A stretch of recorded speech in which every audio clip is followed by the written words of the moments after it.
بسم اللہ الرحمن الرحیم۔ السلام علیکم ورحمۃ اللہ وبرکاتہ۔ سنہری اقوال کے ساتھ حاضر ہوں۔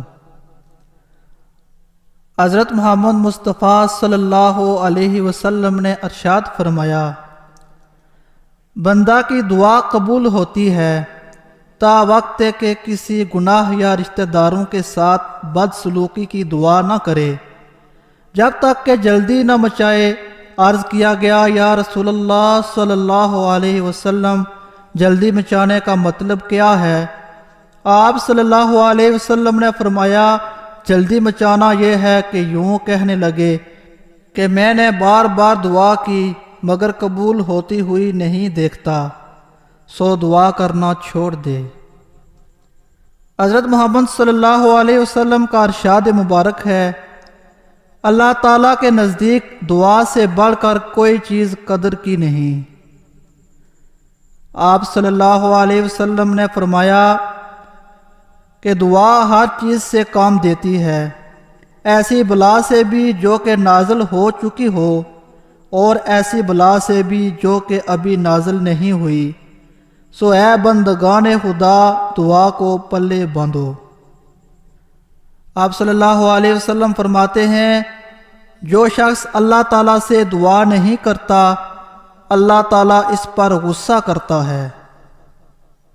حضرت محمد صلی اللہ علیہ وسلم نے ارشاد فرمایا، تم اللہ تعالیٰ سے ایسی حالت میں دعا کیا کرو کہ تم قبولیت کا یقین رکھا کرو اور یہ جان رکھو کہ اللہ تعالیٰ غفلت سے بھرے دل سے دعا قبول نہیں کرتا۔ آپ صلی اللہ علیہ وسلم نے فرمایا، کوئی ایسا مسلمان نہیں جو کوئی دعا کرے جس میں گناہ اور قطع رحمی نہ ہو، مگر اللہ تعالیٰ اس دعا کے سبب اس کو 3 چیزوں میں سے ایک ضرور دیتا ہے۔ یا تو فی الحال وہی مانگی ہوئی چیز دے دیتا ہے، اور یا اس کو آخرت کے لیے ذخیرہ کر دیتا ہے، اور یا کوئی ایسی ہی برائی اس سے ہٹا دیتا ہے۔ صحابہ کرام رضوان اللہ تعالی عنہما نے عرض کیا کہ اس حالت میں تو ہم خوب کثرت سے دعا کیا کریں گے۔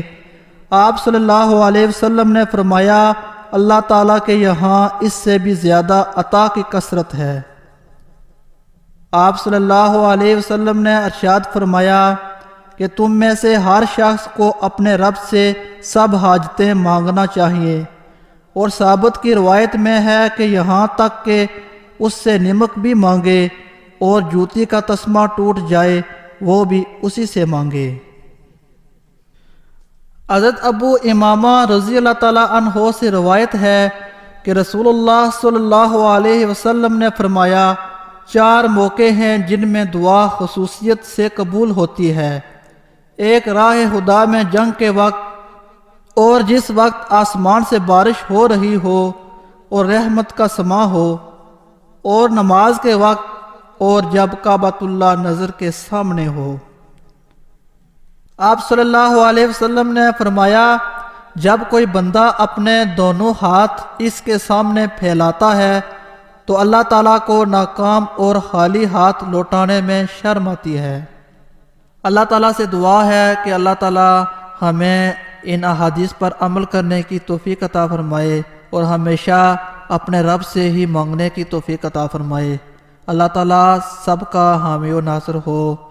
مزید احادیث اور سنہری اقوال سننے کے لیے میرے اس چینل کو سبسکرائب کریں، ساتھ ہی گھنٹی کے بٹن کو ضرور دبائیں اور اس ویڈیو کو شیئر بھی ضرور کریں۔ السلام علیکم ورحمۃ اللہ۔ اللہ حافظ۔